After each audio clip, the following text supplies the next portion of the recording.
behalf of Delphi and MBI Gurgaon, I welcome you to the IT panel of Delphi 2014 in association with our knowledge partner Allison. Delphi is in its 18th year now. It's MBI's National Management Convention, also famously known as the Red Carpet event of MBI. It's an ideal platform for the corporate leaders to assess the budding managers and gain from their out-of-box and innovative approach to various issues. It provides an ideal platform to brand, network, and explore research opportunities. So let's see what's the importance of IT in our generation today. IT was seen as a support function before, but now it has moved to being a core function. It's a source of competitive advantage for many companies in today's hyper-competitive environment. It is the most rapidly evolving part of an organization and is a game changer in the true sense. Companies are developing their IT systems in line with their business strategies so as to complement each other for a greater impact. IT is no longer a cost center, but a measure of a business outcome and tremendously impacts the business. With rapid emergence of smart trends, cloud technologies has come at the forefront of IT across the spectrum of businesses. OpenStack is one such framework that has rapidly gained popularity within business and IT community alike. With this backdrop, I would like to kick off the IT panel of Delphi in association with Allison's. The Allison's title topic for today is OpenStack Threat Modeling: How secure is data on the cloud? I would like to take this opportunity to introduce to you our esteemed panel. Mr. Prashant Upadhyay is the Director Technology in the Datacom area and has been working with the Allison Group for the past 17 years in the areas of wireline, wireless and NMS. Lately, he has been working in the areas of software-defined networking and high-throughput applications like the LTE data path in a virtualized environment using Intel toolkits like DPTK and I/O virtualization technologies like SR-IOV. One of his main interests is to drive the OpenFlow standards in a direction that is such which can be used to configure an LTE data path on switches via the GTP protocol. He is hands-on with the data path programming on the network processors chips from Cavium and Intel machines in a virtualized world using QEMU and KPM and high-speed 10G NICs and is an expert on cloud frameworks like OpenStack from the data center. He is an alum from the MBI lab.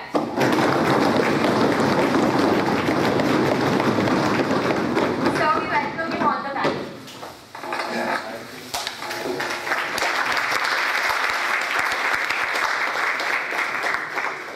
Mr. Susa Mirza works as Master Principal Consultant with Oracle India and has over 15 years of field experience on data storage, disaster recovery and infrastructure consolidation and virtualization solutions. He has worked as the first virtualization expert for EMC in the country and has delivered some of the first few virtualization and cloud projects for customers around the country. So we welcome you on the panel.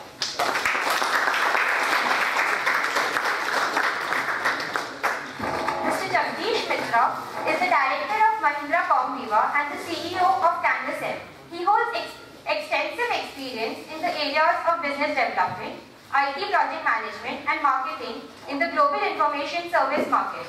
Previously, Mr. Mitra was the head of global managed service functions in Tech Mahindra, where he helped build strategic relationships and businesses with key telecom accounts worldwide for the company. Mr. Mitra holds a master's degree in computer application from Birla Institute of Technology and an MBA from the University of London. He has been a key speaker and a participant at global industry forums of media and broadcast and telecommunications focused on mobile value-added services. Under his thought leadership, Canvas M has been awarded the title of the Best Startup Company at the Mobile Content Awards 2008 held in London from a list of over 150 entries in various categories from companies across the globe. So we welcome you on the panel.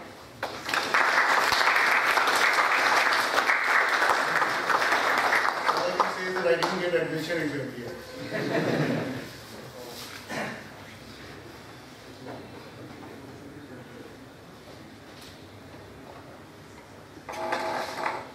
We also have Mr. Dhruv from Tech Mahindra here with us. Ms. Chitra with us. So we welcome you, ma'am.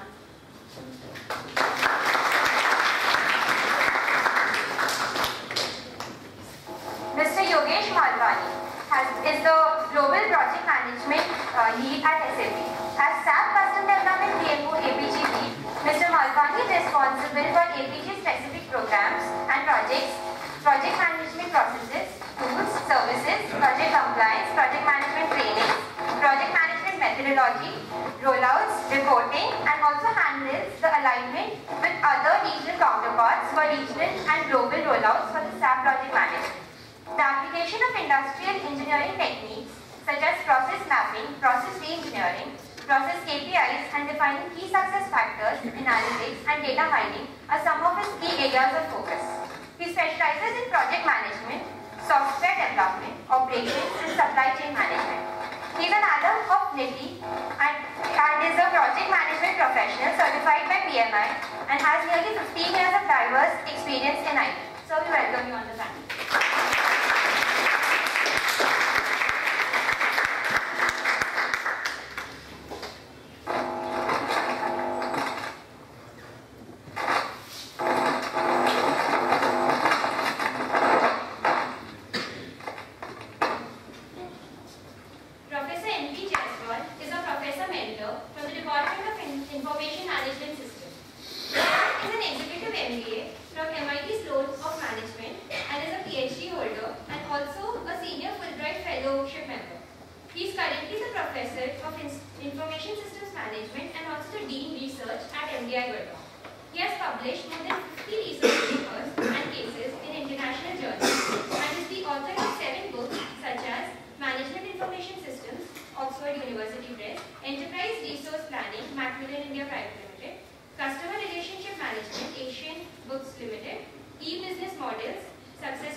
Good afternoon, everyone.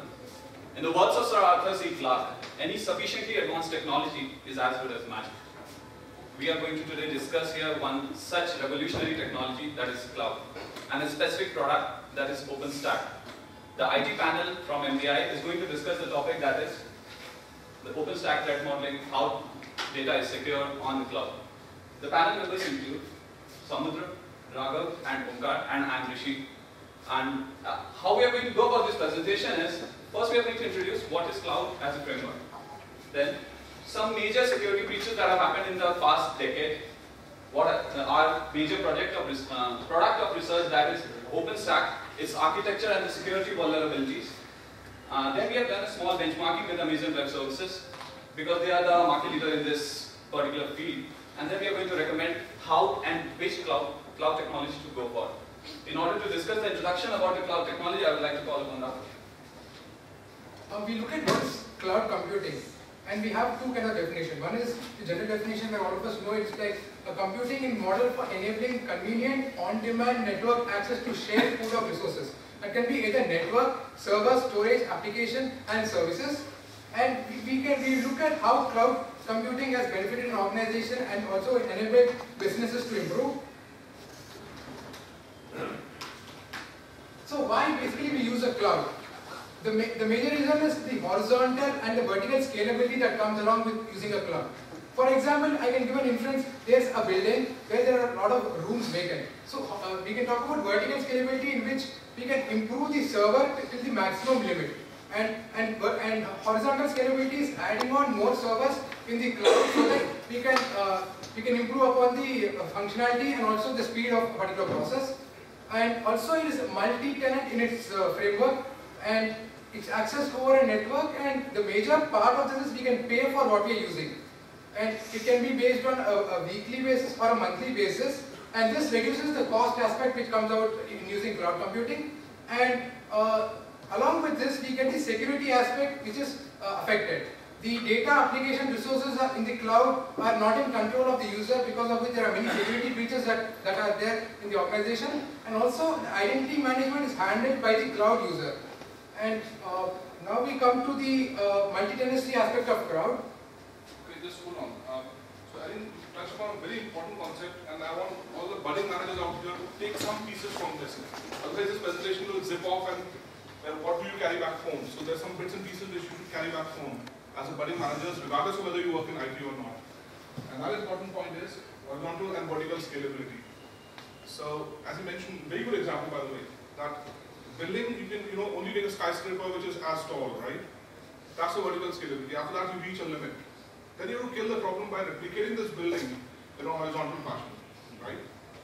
So traditional thinking has been verticals. So which means when you build a solution, you optimize it, you go multi-core in a server, and then finally you hit a limit, right? You start with a single core, you build applications, you optimize memory and CPU, and finally you add more cores at it, and your chip reaches a limit, right? So as managers, remember this. You should not think vertical scalability. Always think horizontal scalability. That will take you in the long run. In fact, I was meeting Reliance Jio folks who are building up a data center recently. They say it doesn't matter if your building is just 2 floors high, corresponding to the example over here. But if you can accommodate all the people by constructing 1,000 such buildings, then you have killed the problem. And that's the only way to kill the problem in the long run, right? So always think horizontal when you think of a data center scalability. Vertical is a mental block. Okay, so that's, and probably this is true for many other solutions which you will be dealing with in other departments as managers. I think horizontal scalability is a new paradigm. Employ 1,000 people, kill the problem, right? That's one of the things, one of the mantras of the data center. Just keep that in mind. Very good. We look at another important aspect, that is multi-tenancy. And we see that each customized version of an application is run, and it's an instance, it's called an instance.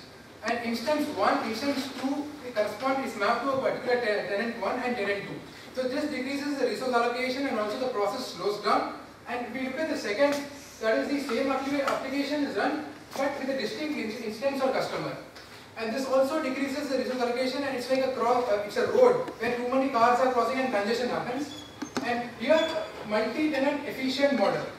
One instance is shared among different tenants, but there's scalability limit to this. You cannot continuously add on more servers and virtual servers to increase the scalability. And the best option is the tenant load balancer coupled with the multi-tenant efficient model.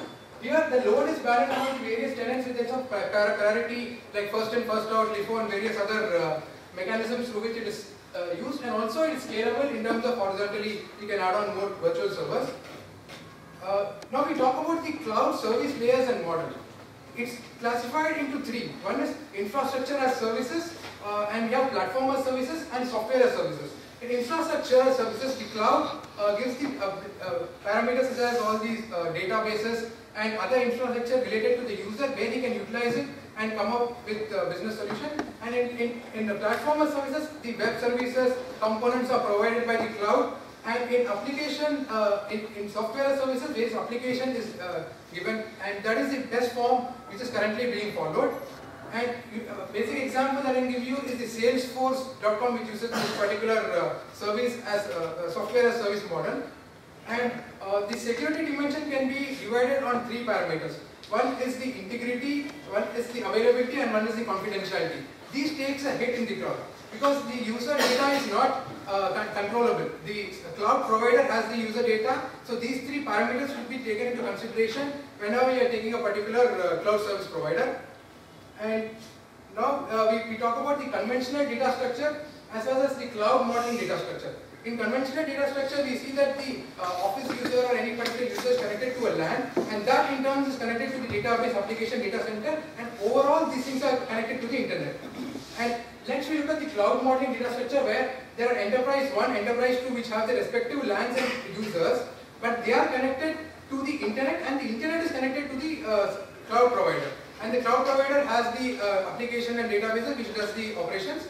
And this is how the cloud modeling is taking place. And because of which we can see that there's been a shift in also the disaster recovery. That graph shows the disaster recovery graph, where it's been shifted to the left based on the cost as well as the recovery times. And looking at the warm side, cold side and hot side. Warm side is the kind of data backup, warm side, cold side, and hot side are the data backup which has been provided in cloud. And for warm side, we can see that the data is mapped. There's a backup which has been provided at the center, and it is mapped so that if there's any disaster, that can be taken back and made it alright. And the hot side is that directly virtual servers are being connected, because of which there's a dynamic mapping taking place. If there's an issue at the server, then directly it can be taken back as feedback and it can be brought to normal. And these are the traditional data center points we see, and the cloud data center, where the servers are more fault tolerant, and the resources are unified in terms of cloud, but the resources partitioned in terms of traditional data center. And these are the enablers that we spoke about: the reduced cost, the resource sharing is more efficient, and we see the inhibitors, the security threats and other issues I spoke about. Now we come to some of the major breaches in history. That is the Amazon Sony breach. This particular incident brought the cloud computing security issue to all of us. We can see that the PlayStation network, it was hacked, and because of which Sony took a very big hit, and it also affected the bottom line top line of Sony. And in addition to 25,000 email addresses were obtained because of this hack. And looking at the flowchart of how this was obtained, the users used the method of hacking unauthorized access into the cloud, and second, after that they evaded the administrators, and then they improved their information gathering, and also they deleted the log files of their application after they hacked the system. And once it was hacked, we see that owned by Chippy was what flashed on the screen. This is the hackers' code of showing that they are successful in breaching the system. And the major reason this happened was because of the Amazon provided the EC2 cloud system. They could be reached for 3 pennies an hour, and the hackers who hacked into the system used identities which are not theirs, and then they could continue this process. Coming to the qualitative aspect of how this affected, you can see that the share prices took a dipping in March 2011. And also, Sony has estimated that the data breach will result in $170 million hit to the operational profit. So indirectly, we come down to the operational profit and business profit which is getting hit because of the cloud security breaches. Now, we look at the other instances of cloud security breach, and I would invite Omkar to talk about that. Hello everybody. Next, we will talk about the Adobe security breach. The Adobe breach happened in October 2013. Hackers stole nearly 3 million encrypted customer credit card records. Millions of users of Adobe Cloud were affected. Also, the hackers could not be dealt with effectively because their directories were password protected. So, the impact of this breach was that the source code for Adobe Acrobat and Reader, as well as Old Fusion Web, were stolen. Also, it is supposed that Adobe Photoshop source code has also been stolen. Customers, of course, lost their private data. We can again see that the stock market does not take data breaches very positively. There was a dip in the share prices of Adobe. The response from Adobe was that they offered free credit monitoring services to their customers for a year. So in credit monitoring services, what banks do is they track the financial activities of their clients, and if there is any untoward financial activity, then they stop the client's access to their bank funds. So, but these services are being charged by banks, and Adobe will have to pay for them. Also, the aftershock was that the source code getting exposed. This expose the flaws in the source code, and this can be again used by hackers to make further data breaches in Adobe products. So some of the notable reactions from the Adobe community were these, like they thought that Adobe handled the process very ineffectively. Also, customers were concerned about their bank accounts being frozen due to the issue of new credit card numbers. Next, talking about the Target Trustware Holdings breach. So, Target is a retailer in the major retailer in the US. So, 110 million customers credit card data was taken. Data on the magnetic strips known as track data, which that was stolen. So, track data allows crooks to make counterfeit cards using the information which is available on the card. So, and customers can be made a target of phishing attacks as well. The consequence of this was very heavy. Like the CEO as well as the CIO had to lose their jobs. Many banks sued both Target as well as Trustware. The scale of the breach was so high that 1/3 of the US population is shocked at Target outlets had been affected. So the response was Target. Again, they offered credit monitoring services. The consumers will be reimbursed by Target during the breach period. 10% discount had to be given. So again, we see a negative impact on the share prices. EPS, earnings per share, was affected. They faced multiple lawsuits due to the data security breach. So Trustware Holdings, which is a very good PCI vendor, it completely lost its reputation in the market. The credit card data, it was sold in the underground market, and Target customers are now wary to shop at Target, and they don't use their credit cards anymore, they pay by cash. Next, talking about the CodeSpaces breach. So CodeSpaces is a source code management cloud service provider. So the company experienced a DDoS attack, that is distributed denial of service. The attack was on its AWS EC2 console. And the attacker started deleting the company's digital assets and also sent emails to their top officials demanding ransom. So consequence was that most of the users who had kept their source code on the CodeSpaces space, they lost their work. The company had to shut down its business because of the legal issues as well as the expected cost they have to pay back to their customers.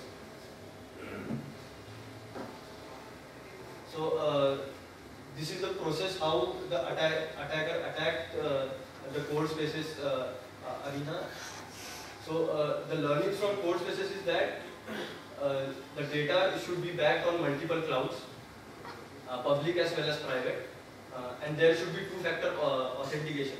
In CodeSpaces, there was only one-factor authentication. Just one breach, and the hacker had got into the CodeSpaces space. So the problems again with the customer, they lost all their valuable work. It reflected very badly on CodeSpaces as well. So next topic, talking about the domino effect in cloud hacking. Like one breach will result in multiple breaches in cloud computing. Like this is what has been daisy chain effect, what has been told by Matt Honan. He is an editor in Wired magazine. So his account was hacked.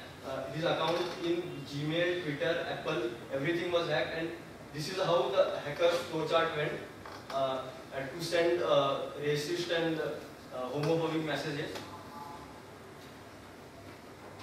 So the consequences. Talking about the consequences, of course, DOS attacks are there, and due to multi-tenancy nature of the cloud-based data centers, a volumetric DDoS attack on one tenant can lead to a domino effect, causing a lot of service outages.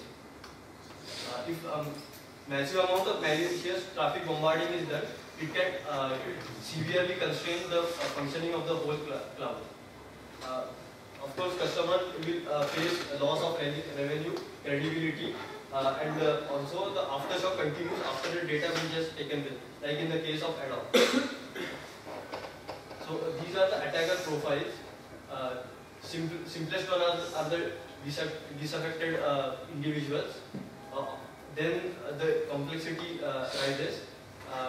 Then come the coordinated, motivated groups like criminal gangs, activist groups. Then we have government organization, intelligence organizations, multinational corporations as well, which take part in these activities. Many times it has been seen that end customers using a cloud service, they, for the objective of getting data of their competitors, they also indulge in such activities. And of course, a dissatisfied employee at the cloud service provider can be a cause of breach for the cloud. Why we discussed all these case studies was by specific purpose. We wanted to point out that in the last decade, a lot of contingency measures have been put in for cloud security. But still there have been breaches, be it the Facebook server, be it Yahoo server, or even be it AWS, which is the leader in this market. So what we wanted to show was the impact of it, be it on loss of customers, operating margin losses, EPS losses, share, stock price falling. So this has a huge concern, especially when everything is moving on to cloud. So that is why we studied a few of these cases in order to bring out that.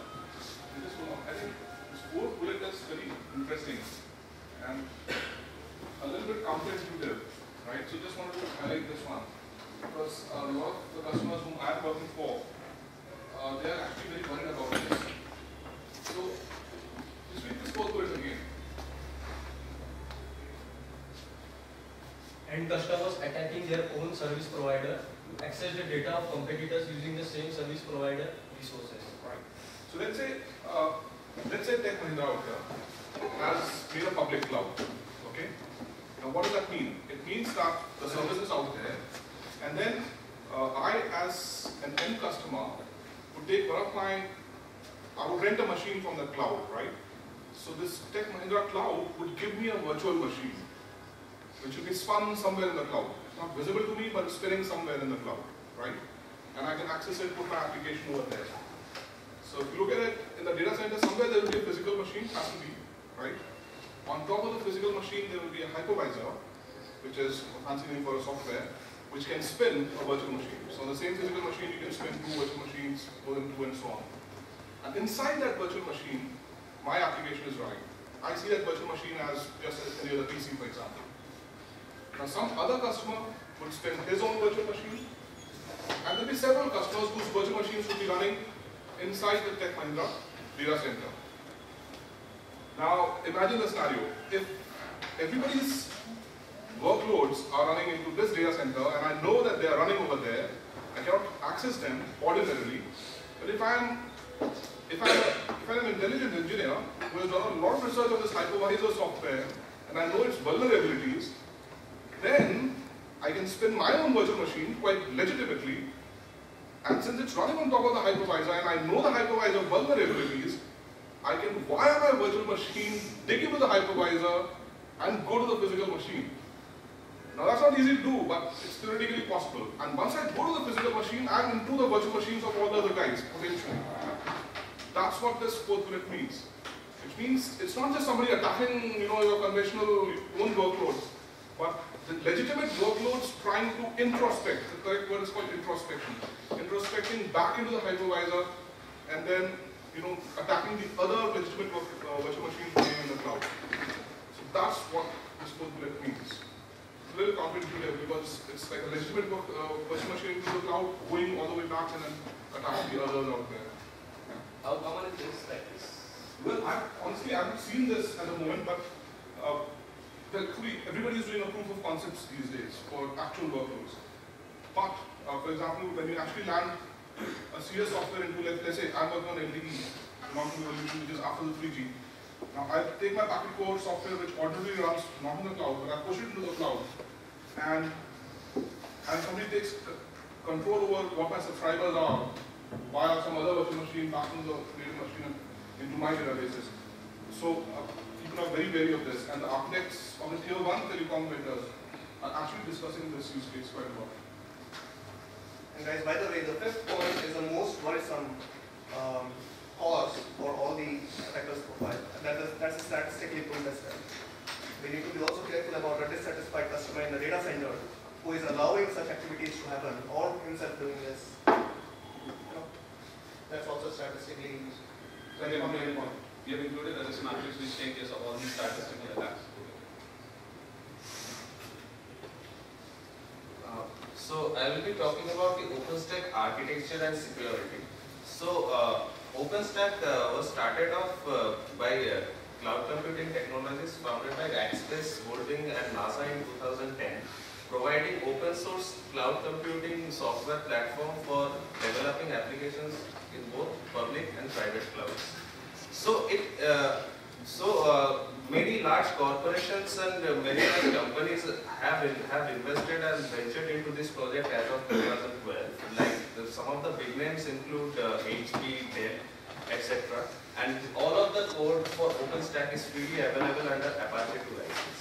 So some of the network components of OpenStack include Computer Nova, which provides support for management of virtual machines and improves the overall efficiency. The object storage or the Swift provides scalable storage support system that supports the object storage. The block storage provides persistent blocks of data as well. The networking is something which provides connectivity as a service and provides networking functions like DHCP, DNS to the cloud users. Dashboard or the horizon. It acts as a web interface between the OpenStack services. The identity service provides authentication and authorization for OpenStack services, and the image service, which provides a catalog for virtual disk management. Now, being an OpenStack being an open source software cloud computing platform, so the typical question arises. So everything is open source and everything is available on the net. So how secure is OpenStack software and how is it vulnerable in terms of attacks by hackers? So very interesting, what we found out from our research is that open source software is actually more secure than the common perception among people. So why is that? So open source software is vulnerable to security threats. So some of the myths which include like open source software is vulnerable to security threats due to access control, which is not evaluated thoroughly. But this is not true because most of the open source software platforms are monitored by a robust developer community who work together for an initial solution and solve problems together and produce new releases. Because they do not want to lose their own credibility, so they have everything at stake. So they continuously monitor before each and every release. Second is, open source is not enterprise ready, but some of the big names like Red Hat, Sugar CRM and Netflix have been pioneers for open source innovation.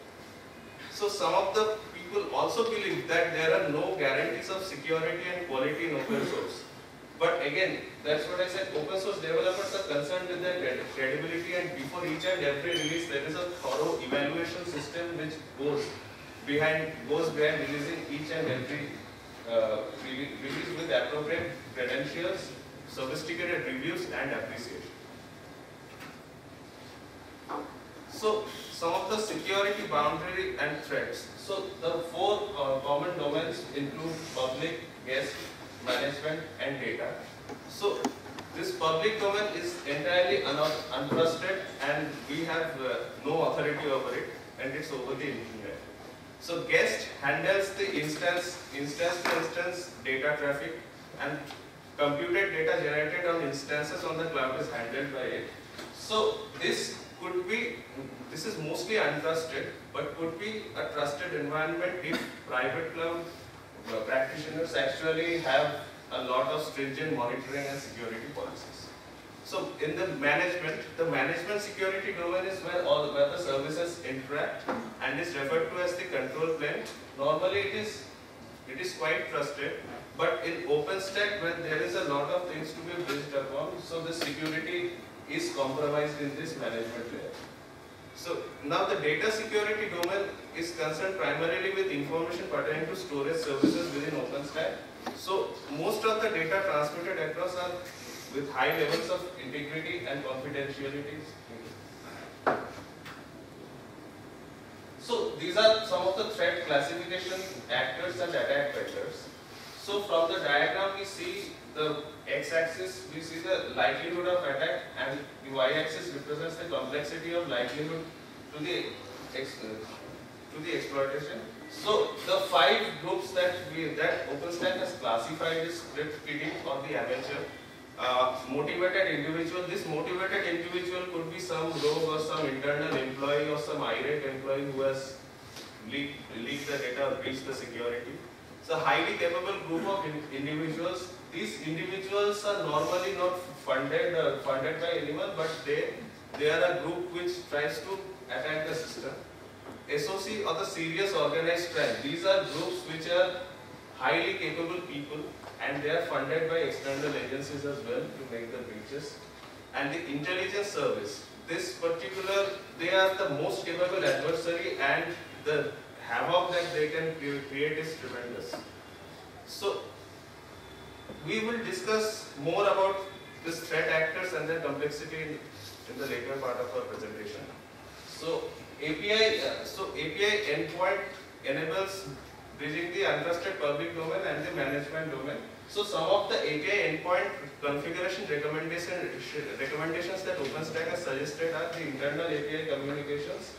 So OpenStack provides both public-facing and private-facing API endpoints. The internal URLs in the identity service catalog should be configurable. The paste and middleware, so potential exposure introduced in addition of non-standard software components could harm security, so it should be minimized. And API endpoint process isolation and policy, so in the public domain, the endpoint processes should be as isolated as possible. Did you also connect this, the kind of threats that we are talking about, and the kind of structures that we are talking about with the offerings of the cloud, like SaaS, FAST, and IaaS? Yes, we have a check for that. We have done what kind of attacks we do, what is the dollar value of it. Yeah, we have. Along with the offering. Yeah, along with the offering.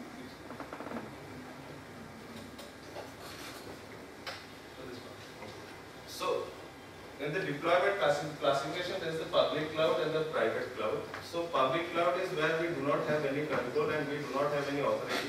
Whereas the private cloud is generally owned by enterprises, and normally it is functioning internal to the organization.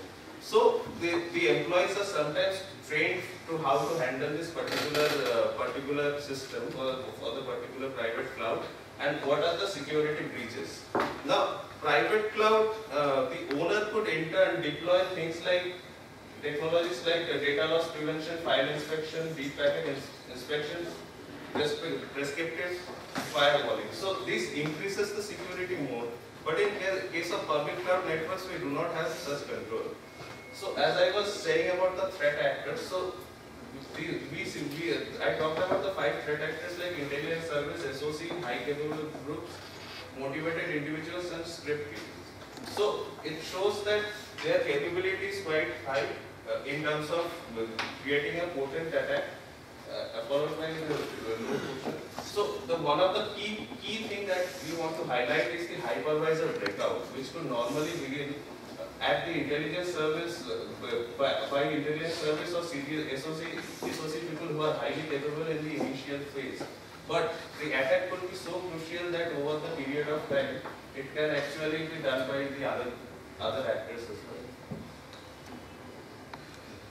As sir asked, the basic thing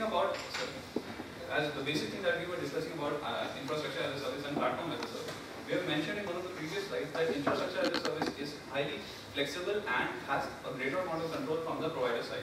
But the platform as a service is more autonomous. So basically, the implementation of such controls, as we have mentioned, is more required in case of platform as a service, because we are giving almost the entire part for the user to run. That's why there are more chances. And as hypervisor was discussed, the thing that we are mentioning in the previous slide, the extent to which the hypervisor breakout can create havoc in the organization is actually because once a hypervisor is broken up, or the hacker can actually access all the guest VMs which are actually using. So all this entire data can be snooped, all transactions that are being done on that system can be handled. So that is what we have discussed in our next slide, that is the hypervisor vulnerability. This was one of the foremost component that we found that was under attack and was required to be productive. The classification of its vulnerabilities has been on two categories, which is the functionality that hypervisor provides and the source and target functionalities. What we are going to focus right now is on the source and target figures. The network part, least privilege, least amount of access that it has, but very easy to get also. So it is generally attacked, but it is always followed on by further attacks into either guest VM user space or guest kernel space. Kernel space and the host OS are two of the toughest to crack because the entire operating system security has to be broken in order to get into the system. So the most targeted piece is actually the hypervisor, because once you gain access to it, it's a domino effect and you are able to gain access to almost all the virtual machines. And three most important components which are always targeted are confidentiality, integrity and availability of the service. And it has been seen statistically that 50% of the vulnerabilities and attacks actually compromise all the three fronts. And the biggest attack is on the availability, which is through distributed denial of services. Moving on. The network function virtualization. It is seen that through the network function virtualization component, the security threats which are generally faced by this component are all general virtualization threats, the physical network functions, and new threats. What has been observed, what is to note here is that the implementation of hypervisor mitigated threats, as was discussed, as it was being discussed, that since everything is moving on to virtualization, hypervisor mitigated threats, as we have mentioned before, are some specific part of this virtualization related threats can be assessed as well as prevented. So this is a very small scope which has happened basically in threat mitigation, but yeah, this is the start, we can say. Some statistics. This was a research done by CloudSpace Online forum, according to which for 2014 till September, these were the 9 top threats which were actually seen in the industry, which is data breach, data loss, account hijacking, insecure APIs, denial of service, malicious insiders, abuse of cloud services, insufficient due diligence, and shared technology issues. Now the point to note here is that insufficient due diligence actually holds a lot of risk, but within the organization, the perceived amount of risk is actually pretty low. So this is something which needs to be catered, because the entire security can be compromised just because not proper due diligence was done when it was being implemented. So this was a major finding. Same thing, the perceived risk for shared technology vulnerabilities when an organization is putting an on-premise cloud infrastructure, they generally are reluctant in putting in any shared technologies which can enhance its functionality, and they want it to develop in-house. So it is actually seen that the level of credibility that is associated with all shared technologies, they will not actually create such a scenario that the machine fails or there is a hacking or security breach. So basically the actual risk is very less, but in the industry it is perceived to be far too high. Now, in order to benchmark, in selecting a cloud service provider, we have taken AWS, since it's the market leader in this domain and it practically owns the public cloud domain. These are a few of the services that it offers, which are generally objects and buckets, simple database, relational database services. We are not going into the nitty-gritties of these services, and rather sticking to the business aspect of it. I'd like to take to the contrast between OpenStack and AWS so as to better understand it. So, in case of taking into view the architecture and the code access, for AWS it's a proprietary application and proprietary service, so the entire architecture and operational procedures are closed. It's not available to outside coders in order to analyze and see. But in case of OpenStack, it's fully open source, so if anyone wants to know, they can simply download the code and study it. Moving on to hypervisor, AWS has its own hypervisor, that's the Zen hypervisor, which is mostly used in the industry. But OpenStack has support for majors like KVM, LXC, QEMU. Although KVM is the major hypervisor which is being used in the industry, companies using cloud service. Here we'll see that you'll notice a pattern that Netflix, Expedia, Reddit, Adobe. All these are companies which are actually in the public domain, more towards public cloud infrastructure, because they're providing the service to the customers. But wherever OpenStack is implemented, it is mostly towards on-premise infrastructure, on-premise cloud infrastructure. Hence you can see that there's a stark difference in what part of the market these two are operating. Security. AWS has its own HTTPS access, and the HTTPS protocol access is always available. Hence, for additional levels of security, it has Amazon Virtual Private Cloud, and which provides private subnet, which was actually a feature which was missing in the previous AWS services. In case of OpenStack, we already discussed the 4 public domains that exist, but the problem is here is that the separation of domains is so difficult that clear demarcation of access rights is very difficult to implement in case of OpenStack if once the code is studied.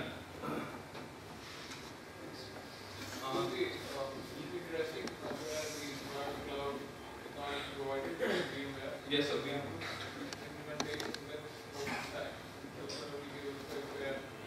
So actually, that was once we aware of the AWS, more so except for the end user program.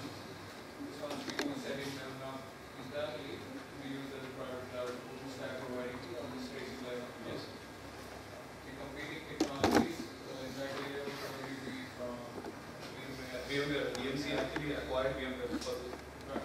So maybe This is a very interesting point. Go back to the previous slide.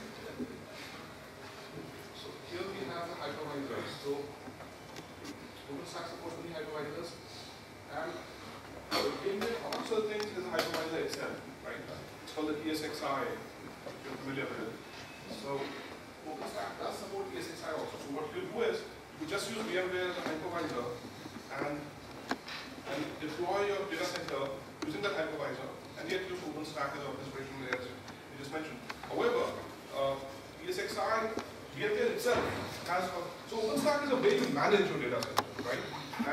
And the hypervisor is the way you run the virtual machine. It's a very important component over there, but the data center is much bigger than the hypervisor itself. And to manage that data center, we have OpenStack. So VMware is also having its own solutions which are competing with OpenStack, and you can just manage your entire data center just with VMware and its technology. So the data center management also happens in that case with the VMware. But VMware recognizes that OpenStack is throwing a major challenge. So their main expertise is the hypervisor itself. So they said, okay, take this hypervisor and they built the plugins for the OpenStack. They said, use my hypervisor, use OpenStack, and you can still go home happy with that. Yes, it's an interesting point that what happens, how can VMware in general as a data center manager compete with OpenStack. To give you a perspective, I recently met NSN guys, Nokia, now it's called Nokia Solutions Networks.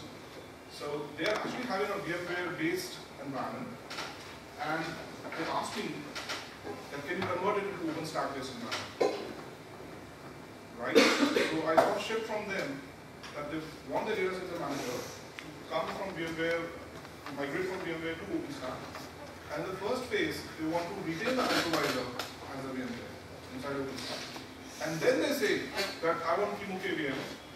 QEMU and KVM is supposed to be a KVM is a small part of this kernel virtual machine running in the kernel, and QEMU is a hypervisor. So in the next phase they want to go to QEMU KVM because QEMU KVM is free, right? You can download the code of the hypervisor and you can have a look at it, and it's free. So then in that case, all your components are free.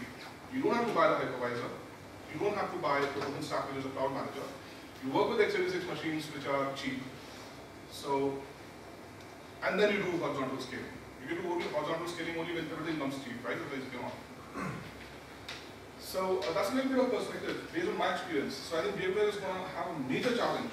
Though I understand that they work with a lot of other companies like Nicira and they build the NSX solution, but they're going to have a major challenge on OpenStack. That's one sort. So the term there they say is cooperation.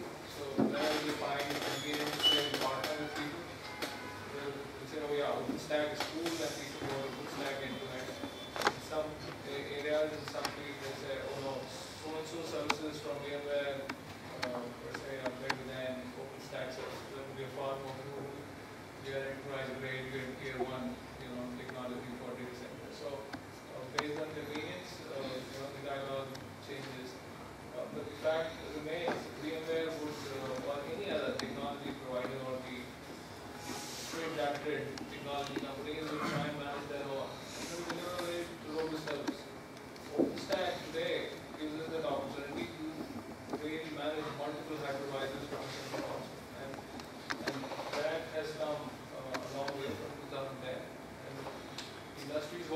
these guys will show OpenStack and technology because costs associated with technology providers and their management tools is considerably high. So with the OpenStack, open standards, industry is trying to solve. And again, security, quick one on security is a matter of perception, very well covered on the slide. If you're able to fix the perception issue, technology can follow. Because nobody is perfect. Everybody's got some sort of security threat associated with them across technologies. But the way these companies work, they try and fix it through their marketing effort and by solid engineering teams in R&D to announce that this is the threat and this is what we're trying to solve it. Not necessarily saying that they've solved it, but they are taking steps in the right direction. Maybe a common phrase from the OpenStack consortium saying, this is what we're trying to do, will help increase the perception level on security process.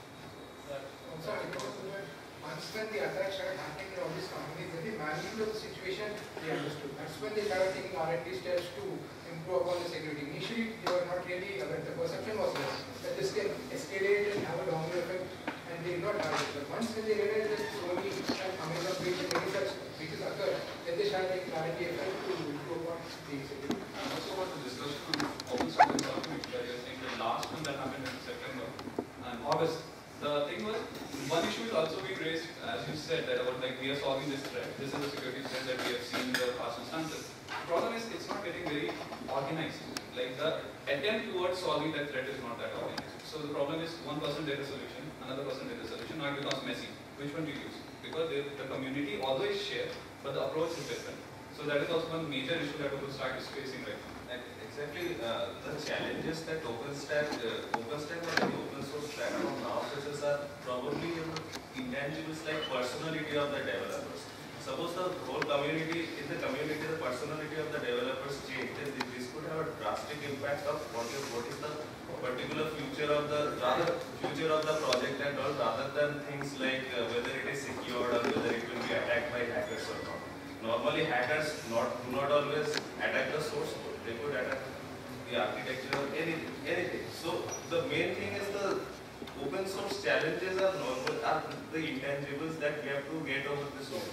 So sorry to cut you there. So look at Linux, for example. 10, 12 years back, I don't know how many people would run applications on Linux. I think when we're going and soliciting customers and saying, you can build this thing on Linux and they'll laugh at that. If you can my ERP and you're saying, you can run this on Linux. I mean, SAP on Linux, probably 3-4 customers before what we do. And then say, oh, crazy guys, man, they run SAP on Linux. So now look at that. Linux is three things. We can cover everyone saying, who wants to use RISC processors and who wants to use RISC-based operating systems that delivering so much more fast and also seem to be far more mature than what we were. Or among their peers also in fairly stable. So it's a matter of time. Whatever OpenStack discovered in the last 4 years, we will maintain the pace. Maybe sooner than Linux, we'll have far more mature security standards around. I think you also need quite some additional measures with regards to business continuity planning, control planning, along with such open source technologies that we are talking about. So that also is another facet that we should look at. But open source in itself, even with your organization, and Oracle itself and SAP, we talk about SAP on Linux, but now even there are ERP solutions on open source that are available, which are being adopted to the Oracle financials and so I think a key point that I think we mentioned is about perception, and open source comes with a perception of being easily available for security breach and for something that's not standardized.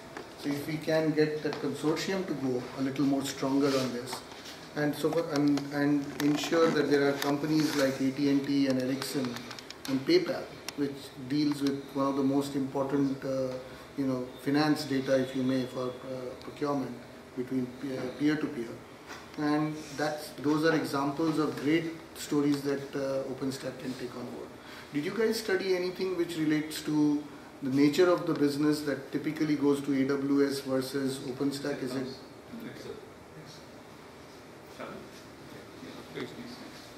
So coming to the business side of it, the customer base is basically for AWS is mostly towards the public cloud market.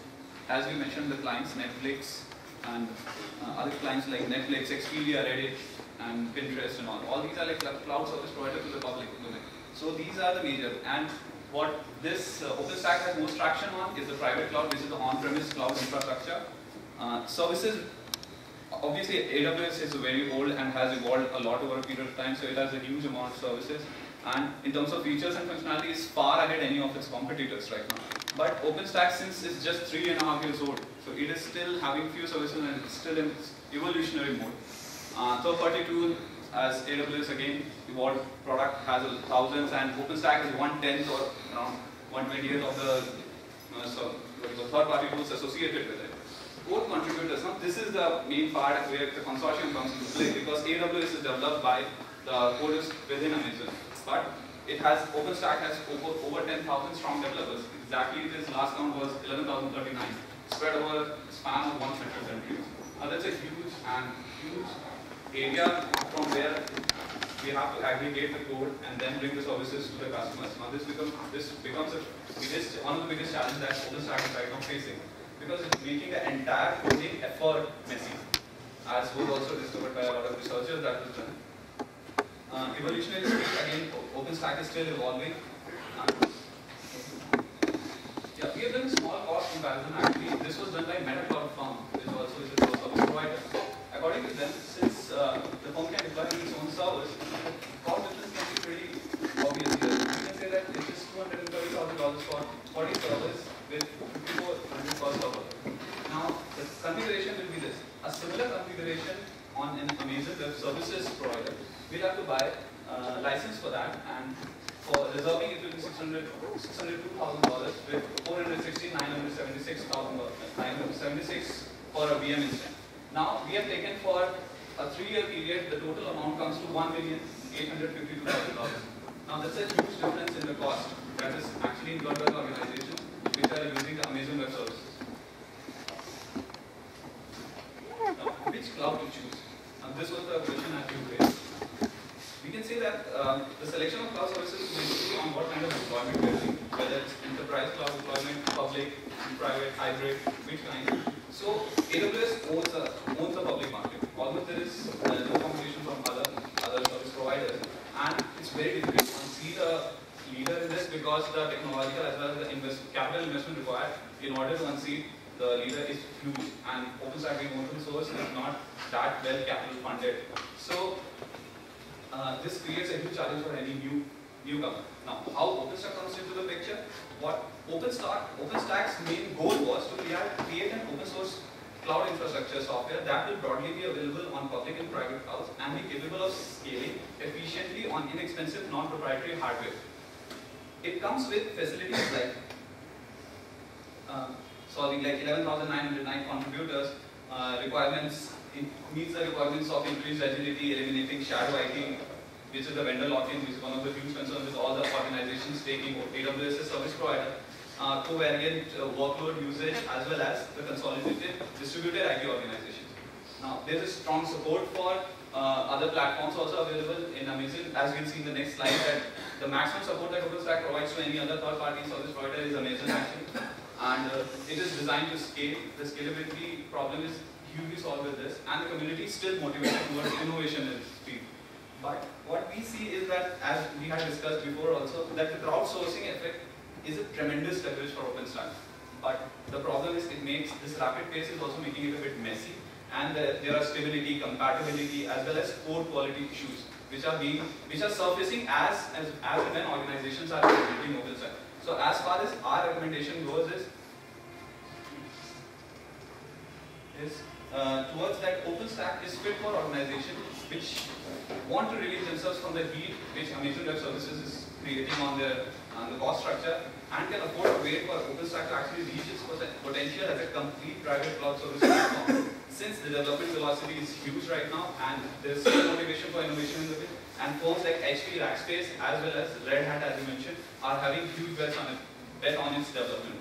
So based on the requirements of the organization, we can suggest that if you're up for it, up for the challenge, then OpenStack is an amazing platform to work on. But it's just that it's still in an evolutionary phase and is immature, so it still needs a lot of development. These are a few of the results of the periodic survey that were conducted recently. So here we can see that with Amazon, it has the maximum interaction with Amazon Clouds and the maximum support for it for deployment.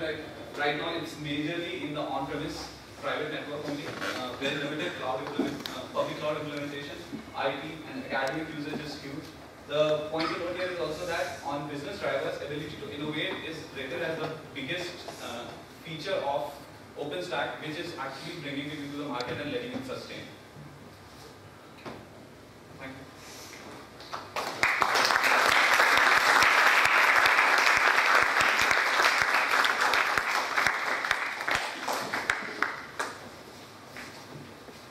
If I may ask, how much time did it take to do all this work? And what was the original objective in mind? We have 1 month. And what was the objective you had for this study? So we are first study the threads which are actually built by OpenStack, and then had to see how these threads actually are a hindrance in its usage in the industry. Security issues of deployed in the OpenStack. And it said that was also proposed to check how we can avoid or safeguard these threats. Any area that is.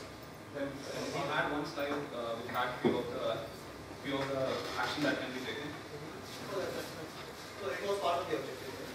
Yeah, we included that, but not in there because we were more concerned towards how it is impacting the business implementation of OpenStack and the future after that it has in the market, rather than studying like how in the technology front how can that be mitigated. So we were more concerned with the business side. So these guys were interacting with me, and the professor had to hold me by chains to not make it more technical than this.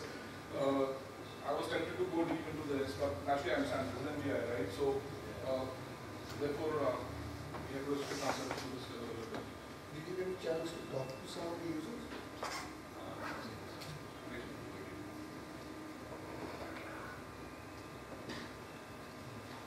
But do you have enough users In the developers community, yes. in user side? That is the fourth largest contributor towards the OpenStack development. So the developers community is huge. India is the food largest. Yeah, some very serious work going on by some corporates as well, and including public sector.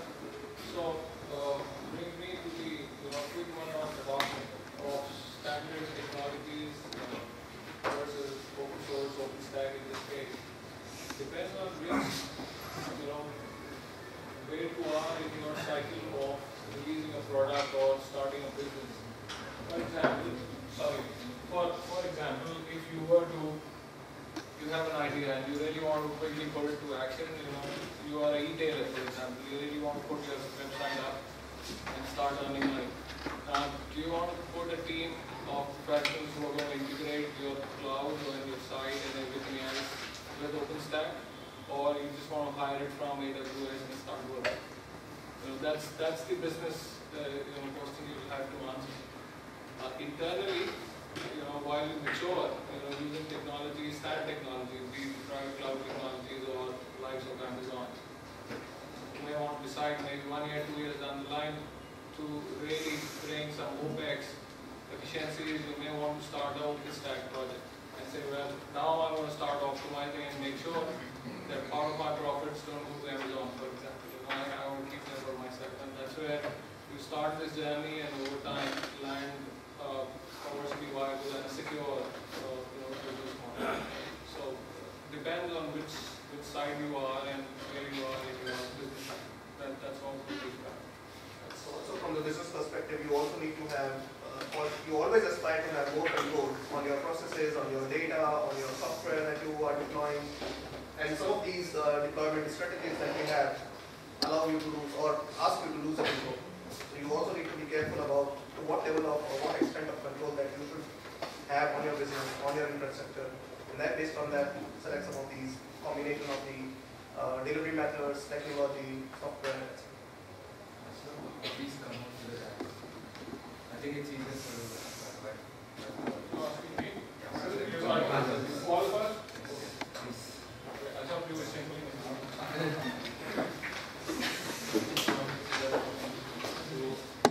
This is a very good presentation, a very good presentation. So I believe all of you have learned a lot. Any of you, I throw open for questions. You can ask the team the questions or the panelists here. So we really would appreciate audience. It should be great.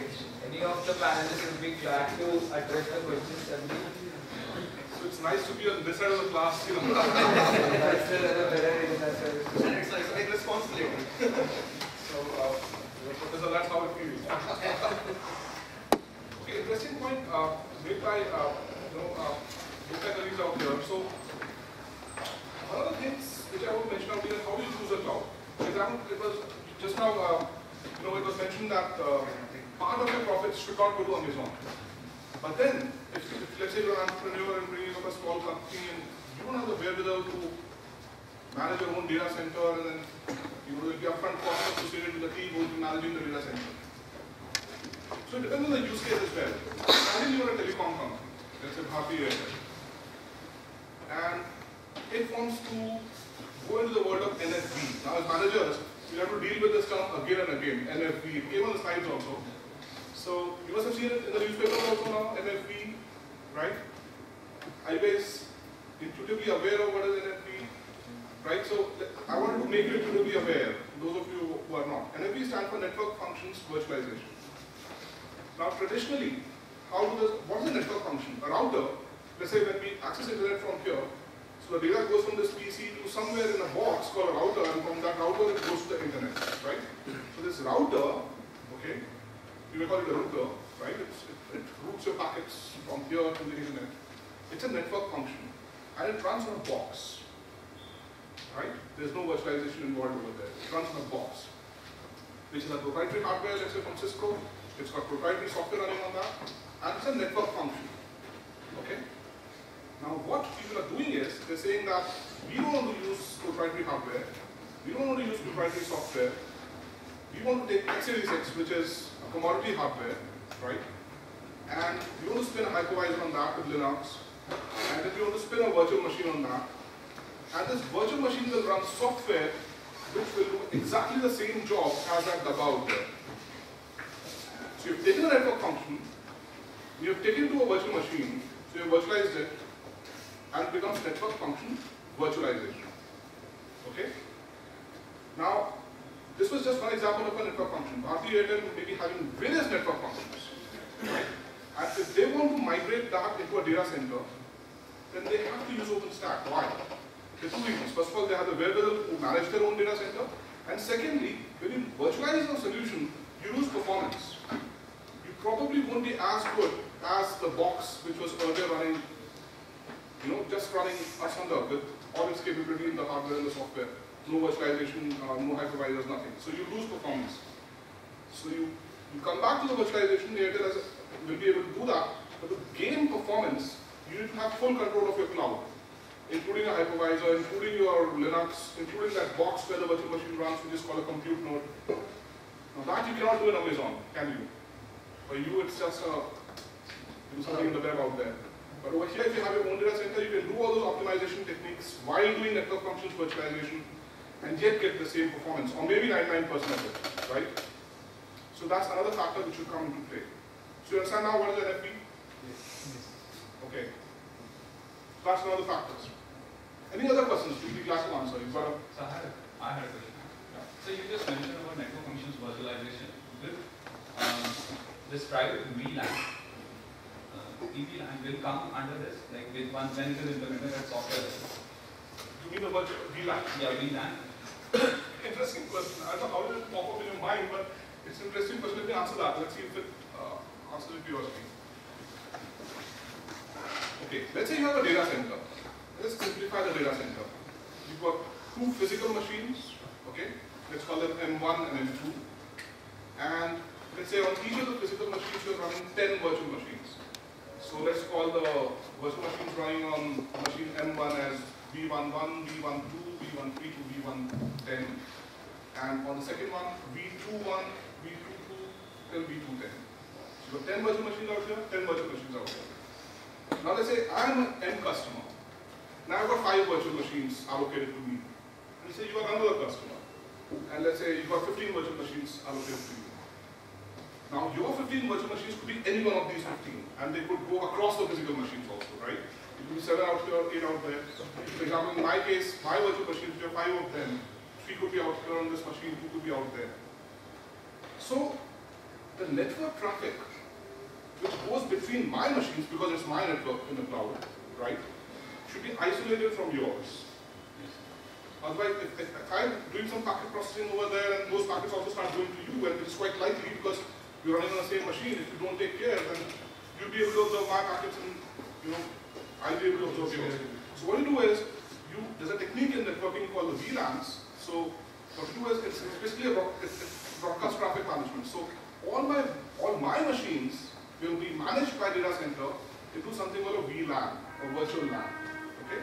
So that sort of sandboxes the network traffic into my virtual machines only. And your virtual machines will be sandboxed, even though they are across the machine. So there are virtual switches which are involved over there, and they'll take care that if the traffic is going for the VLAN, my VLAN, even though your virtual machine is also running on the same physical machine, the packet will not be visible to you, right? That's a VLAN technology. The interesting thing is, the VLAN is a number, right? It's a number in the packet, and it's got so much length. So you cannot have more than 4096 VLAN IDs, and that's a pity, because that means, well, you cannot have more than 4096 isolations, and that's very bad, right? That means you cannot have more than 4096 isolations. So then people came up with a technology called extended VLAN, so VXLAN, right? So I won't go into the technology of what is a VXLAN, but with that you can go into thousands and thousands of isolations, and that's one of the technologies used in the data center nowadays. So when somebody throws you a term called VLAN and VXLAN, the first thing that should come to your mind is sandboxing the network traffic between the various tenants. Okay? Want to add something? So also the customized, suppose a user app is logged on to a virtual server. Each particular customization is linked to this particular VLAN. One person can see only this kind of data that is recommended to see, and the higher authorities who have access to various other data. Does this take care of VLAN customization of the data? So let's put it like this. In the real world, you're having your own network and I'm having my own network. And let's say they are even physically apart. Can I see your packets? No. Can you see my packets? No. That's the same kind of a sort of paradigm which is presented by the data center. Now, of course, the data center operator has got all the power in the world, because if he has access to the compute node, which is a physical machine, I can go over there and monitor the Ethernet interface out there, and I can see all the packets which are entering over there. So yes, that can be done. So there's a certain amount of trust involved over there, right? And of course, and that's another thing which, whether you perceive this regulation as a threat or not. But across the tenants, you will get a similar perception as that you have your own physical network, I have got my own physical network. Though we might be sharing the underlying same physical resource. Does that answer both of your questions a little bit? Okay. With the advent of OpenStack, so how are the other established cloud service providers being threatened? How is their position restricted from the industry?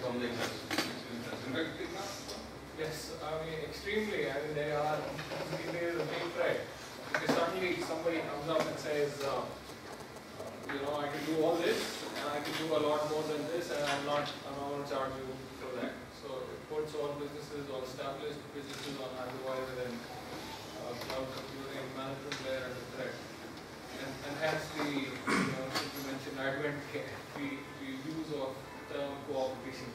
Oh, we like OpenStack because of this tool, and you also like it, that's why we like it, but we got certain services which are better than OpenStack, so those are the kind of conversations that Is security a big play there? So while the pitch kind of tries to maintain the coolness of OpenStack, but at the same time you hear these terms in all forums, written or verbal or oral, you would hear terms like, oh yeah, but security, you may want to foolproof your network,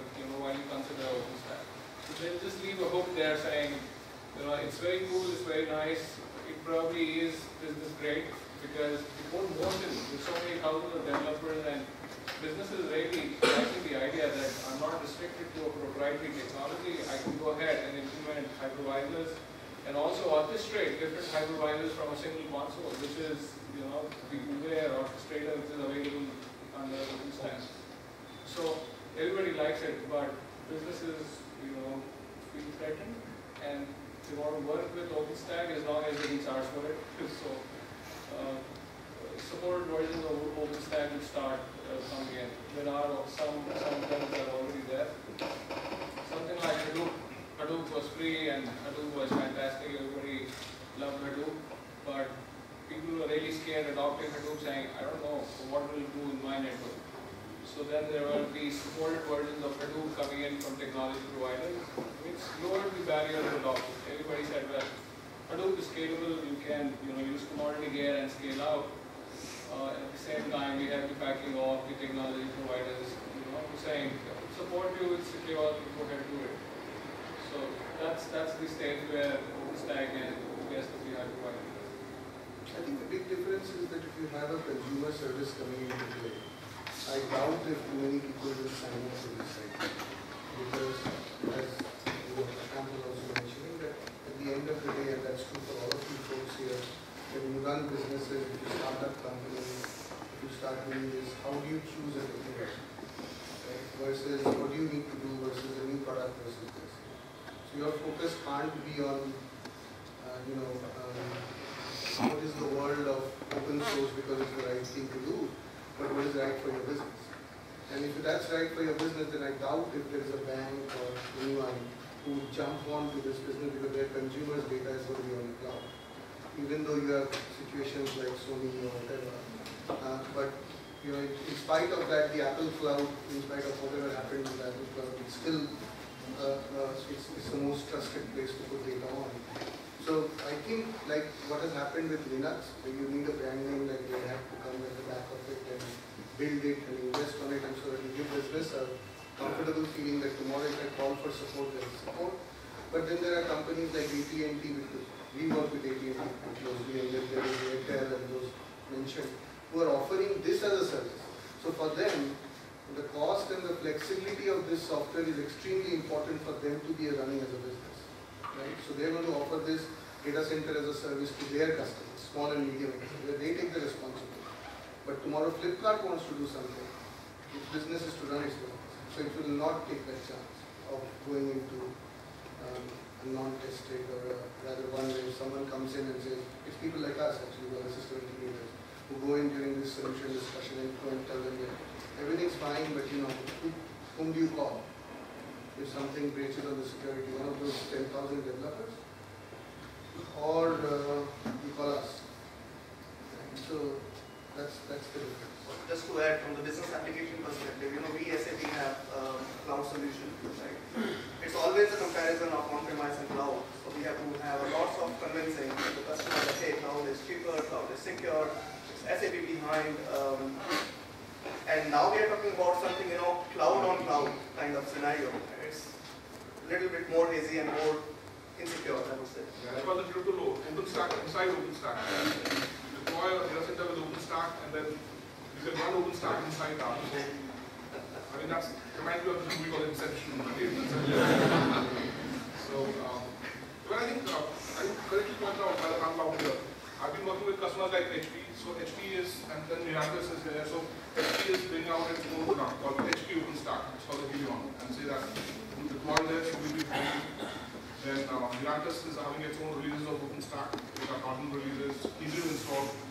Trust me, if you download a release of OpenStack, till recently was a challenge to install it, even if you are an engineer. So those kind of challenges are mitigated by these companies and the support.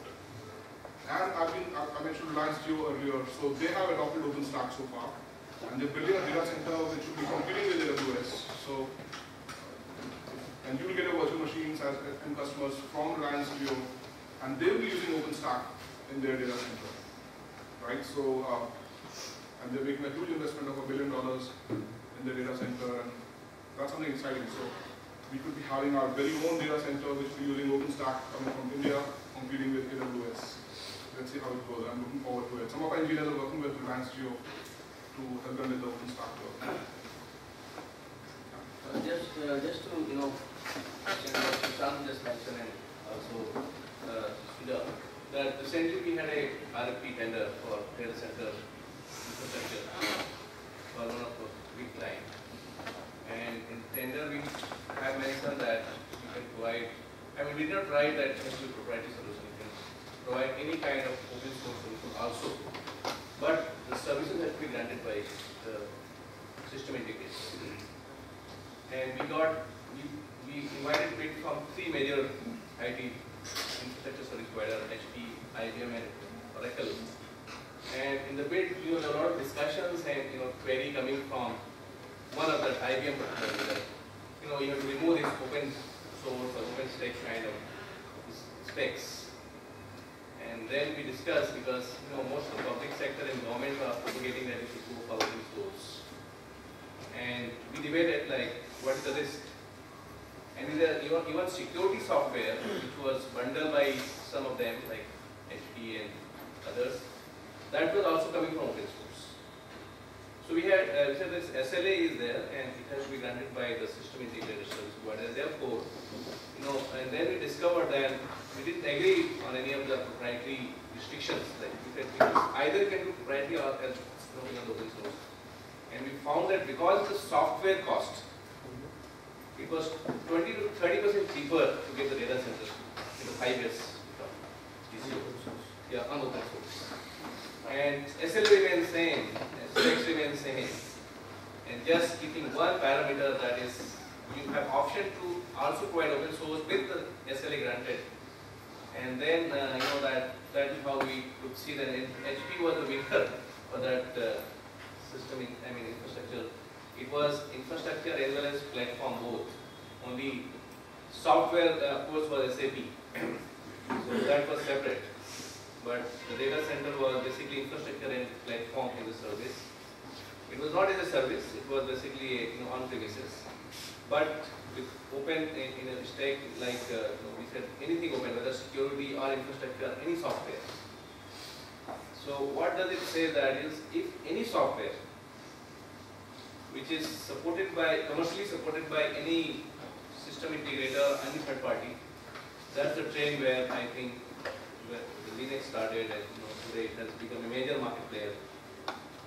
Today, in fact, large client we have done is a Power Grid, and that has gone on Linux. It was a tender itself that has to be Linux, and it was an Intel platform for SAP deployment. And cost was reduced by 30 to 40% in the entire infrastructure. So what's happening is now the cost of infrastructure is suddenly going very high in IT, because IT applications are growing in a big length and breadth. Earlier it was confined to small accounting applications or inventory applications, so cost was not a major concern, like most of the end users. And today, IT is changing very fast, it is expanding very fast across different dimensions, and then the cost is really increasing many folds. And therefore, I think people are looking seriously on such innovative solutions, which is substantially reducing the cost of those. Because there is a cost of software, so like most of them are moving to cloud, but I'm not finding much of cloud adoptions at the application layer. In India particularly, I don't know outside India. But infrastructure people are very, very open for any software which is open source, if provided by the support provided by a commercial company. The security, like you can't guarantee the open source as well as the proprietary. People say that proprietary software are much more vulnerable to security because there are a lot of threats the computers create. The security software, any kind of security is created deliberately by software companies to make sure that your computer's softwares are not foolproof. Whereas if it is developed by open community, open source community, I think there is a less threat to the security. And immediately, there are community which are working on that, immediately they deploy those security patches. Whereas the proprietary software, you have to buy every time new versions, so that becomes a hazard because people do buy it first time, but they are not willing to buy every year for versions upgrades. That is also very expensive. So I feel the trend looks like in this direction, particularly the infrastructure. I don't know about the application. That's my view. Yeah, so just like in stock markets, thank you, Professor. That was insightful. So, the trend is your friend. So, as budding managers, my message to you is, when you come to the situation whether you come to the blue wire or the red wire, you know, all the bomb squad movies ultimately map down to that. Go for open source.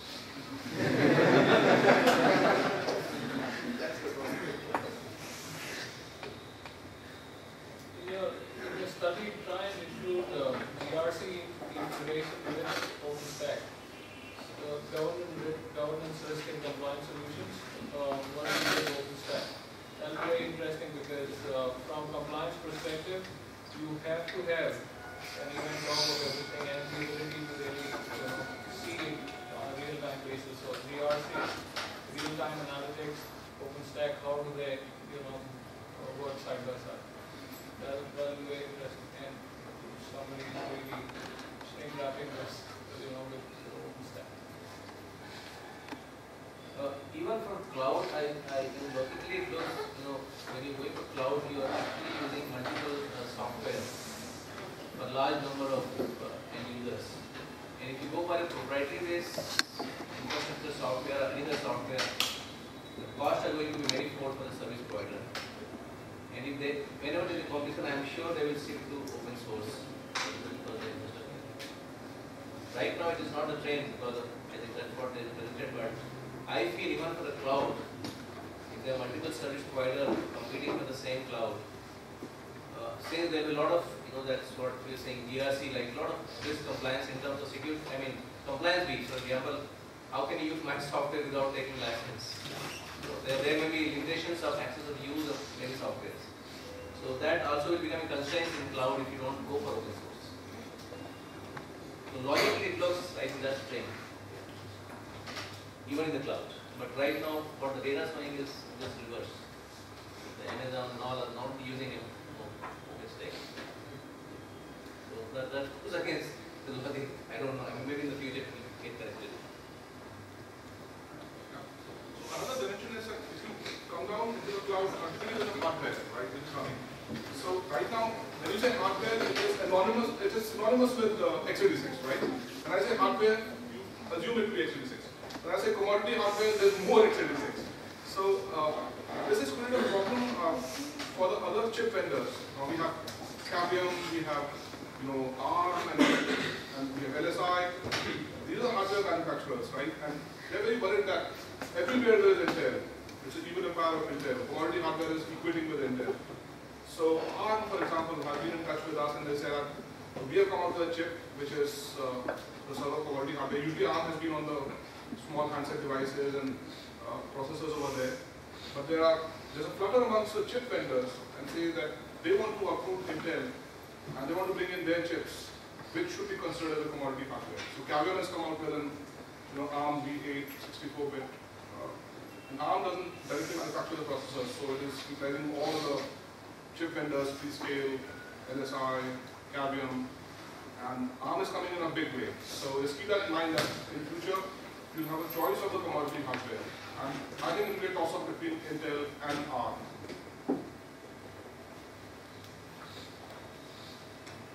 Any questions from the audience, friends, to the panel or to the presenters? Also comments if you have.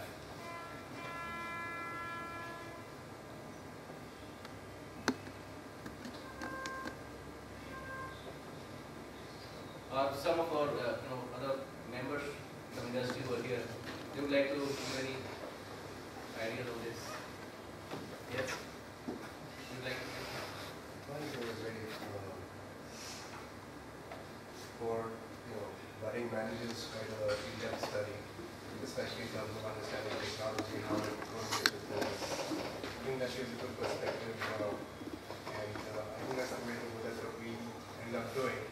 No matter what we study in any business, it's assessing what the vulnerabilities are, whether it's technology or other markets. I think we have to manage it in a very understandable, easy way.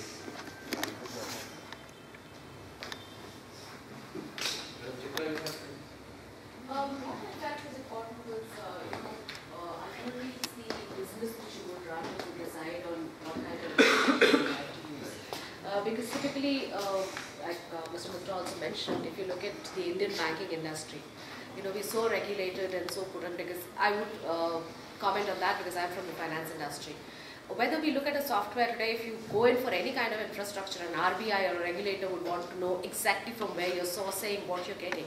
So in India, possibly, you would have to go in more and more for your own proprietary or closed loop users, rather than going for an open stack or something which may be perceived as more vulnerable. So in the Indian context, especially from a regulatory point of view, that would be more of a business call rather than an infrastructure or a cost call possibly. And it's a challenge, and I think to that aspect the consortium needs to work really hard to work on the perception. That's and right. they need to bring out examples of, as I said, PayPal, which is as as many volume of transactions as it happens there, and be able to bring together the number of vulnerabilities that are open, because sometimes as we were discussing, that the challenge for a business is based a lot on people like us as system integrators or the likes of IBM, etc. We go in and create the perception, because it's beneficial for our business to be able to tell that this is, so we run open source as well, but we want it to be run under our guidelines, because if I am responsible for offering a banking solution to a bank, then it's me who has to answer, right? So I have to ensure that if I was to do that, then I'm going to make sure that everything is running, where I can make sure everything is as per the standards that I have defined, or I am getting SLAs as per the defined. So the consortium and OpenStack really needs to work like any other thing. When we had Linux or when we had Hadoop or whatever else, anything that's open source. Today when I go to my customers, a lot of my customers turn around and tell us that at the end of the day, I'm also tired of getting stuck with big license providers who, you saw the cost difference, right? And this is just one example of about 7 times, right? 200 something to about 1 million, 1.89 times. So that's the number of difference that you're looking at. If the scale of business is high, then that difference is even higher. So obviously people want to go to open source, people want to try out open source software, but that confidence level needs to be brought in by the consortium to ensure that they're able to do that. So I think, movement into people like AT&T, etc., who are gold standards in this area, in an extremely secure environment like North America. If they can bring that together, and that can be case studies that can be highlighted for any other product, I mean, that's the way to go. So we've only looked at private sector and companies, PSUs, or like, what about the public, actually the government agencies itself? With all the CI websites have got hacked. I mean, it's considered one of the best websites in terms of security. So CI website is getting hacked. I mean, open source, how do you think like government will adopt, considering that in the West, government is one of the largest IT spenders, and it literally changes the landscape. Even India also, it's one of the largest. So can this actually change what you're telling, the mentality of the government, basically? Actually, you'll be surprised that when I talk to the government, senior executives or senior IAS officers who are running new sets of programs for NIC in terms of, say, running a complete mobile government service or an e-government service, their initiatives are asking us to look at open source. Again, because of a variety of reasons. There is reasons of ability. So with our experience with some of the stuff that has happened in the telecom world, so for example, where you could probably have a switch from Huawei, which they felt that there was a lot of software and data that was being passed on, which they had no clue. Now, if you were to look at an open source software, you have an ability to look at the code. You have an ability to look at the source software and understand what can be done. But that also requires investment in the right place. So you can't have this environment where you say, open source, so I'm going to be able to access the code and run it accordingly. But it has to be a long-term thought-through process. So an AT&T and an Airtel, which has a business to run, is probably a lot more worried about ensuring that what they buy as open source is maintained and kept maintainable, okay? Rather than a government which wants to do it for a different reason, but probably doesn't have the wherewithal to maintain it. So the government's intents are there. I don't know what the other panel's experience is, but my experience is where the government has constantly looked at moving away from solutions that are packaged versus going to open source. Yeah, actually, if you talk to the government agencies and policies, they are openly saying that you have to go for open source, even for applications. But when you see the reality, when you go and check whether any serious application in government running, so you find 80 to 90% of proprietary, except what is running by NIC, which is a very small application, which is hardly used by even government departments. They do not prefer NIC applications. Everybody is moving out from open source, which was developed by NIC, to proprietary like Oracle and SAP, and even for application and even for infrastructure. But the policy is very clear. They want to go for open source. That's what she was highlighting. RBI guidelines and sort of the banking industry make go towards. But when you go to the private sector, in contrast, where there is no such policy exists in this all independent corporates. So we studied two big corporates to understand their IT infrastructure last year, and one was the Jindal Group. And we were surprised that except SAP and Oracle, which is ERP and database, everything is open source.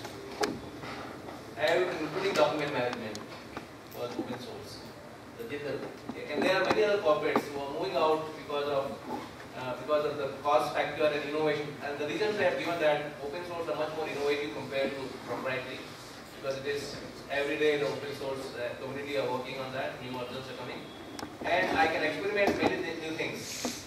But those are where the financial data and all, that is where I think they are going for proprietary systems. Rest, wherever there is no such security threats, and 90% of your business are not prone to the data like that, and therefore there is no point, again, investing in proprietary software. So even the government, there is hardly any threat of security because there is no financial data of government involved in any kind of services. Let's say you are going for, let's say your renewal of some information services for government. I want to know whether I am entitled for this. What kind of security threats you will have in that, and therefore there is no point going for proprietary software there. So they can always adopt for open source. But it's a perception, and the decision makers, I think, were not feeling comfortable. Maybe there is no complete service provider who is coming out very clearly. In fact, there is a big application which was adopted by Delhi municipal corporations, and Tech Mahindra, I think, is a service provider. It's a huge project, so purely open source. It's still going on, I believe. It's huge, over 500 crore, one municipal corporation. So, if companies like Tech Mahindra or any other comes clearly that I can develop entire application, manage, they have confidence, I'm sure the government is open to that. The policy is there. What would matter to the government is to give an entity comfort in the sense that open source is absolutely without, it's nebulous. Right. So if there is an entity in between which says, like Airtel, I take responsibility and I deliver it for you, then that would make a difference. Any points? Question. What should the likes of AWS do to remain relevant in this kind of Interesting question. What should AWS do? I think they should just make a drum roll and say that OpenStack has installation problems, it has security problems, and we have been around for a while. I think one of the things which will make AWS immediately attractive to me is if they can give me a visibility of the infrastructure which I am using just beyond the virtual machine. For example, I come from a telecom network, so I'll set up my private cloud, I'll do NFV, and I'll take advantage of that. So security will not be an issue because it's my private cloud. I cannot push my telecom solution into a public cloud like AWS for two reasons. One is that, of course, security is there. Secondly, I cannot optimize the NFV, which I was describing, inside the AWS, which I could do inside the OpenStack because I own the physical machine in my private cloud. And I can tweak the code inside and then take advantage of the NFV work. Well, interesting, but it doesn't completely answer your question. What should AWS do? I think AWS should keep on focusing on the end users who are not able to set up their own data centers, which are private data centers, and just the virtual machines which don't require high performance in terms of the telecom world. They should target those end customers, new businesses. And they will face competition from OpenStack data center providers. So the competition is between AWS and the OpenStack data center providers. it's a competition between these two. I think AWS should go on for next, I think for the next decade it will still be around without any problems I see. And it should skim. It should skim. Skimming is the technical term for the marketing, right? That you are the early bird, so you make more money. But eventually, well, they'll have to think its strategy and see whether it should also be an OpenStack data center provider at some point of time and translate the strategy in both directions. So my suggestion would be you guys are the best people to answer this. Right? It is no different for any incumbent which is put against a threat by a new provider. Any product, any line, any market. So if you look at today, there's someone who's coming in and providing, so look at the telco world, right? We have a telecommunications classic set of providers. And then you have people who are communication set of providers. The likes of Skype, the likes of people who are providing solutions to the challenging the telcos of the world, Googles of the world, who can provide that. How does an incumbent compete against it? You have to know what your differentiating services. You have to know what your core customers are. Why do they buy? And if that differentiating service is what you sell on, so for example, for AWS, I would think the very fact that they have a trust in the brand, which associates themselves, is something that is a core differentiator against OpenStack, right? And for the number of years that they've worked on. So to me, that remains to be their core. And then their adoption of understanding why are people adopting an OpenStack versus why they are not going to go on that. If you do that analysis for any product, any service in the market, you'll get that answer. And for OpenStack, I think, or for AWS, I think that's the analysis they need to do. There are people going to OpenStack because of price, and then what value do they get? Are people going there because, do they need to segment? Like, are people who are actually offering services on top of OpenStack are the ones who are buying OpenStack? Therefore, do I need to make my more APIs? Do I need to make sure that my platform is more available to others? Or do I need to adopt a service which is a lot more cost effective for every segment that they are offering? So they need to understand that, which I think is no different than any product, any consumer goods, any of us in business who's an incumbent and get challenged by innovative new data.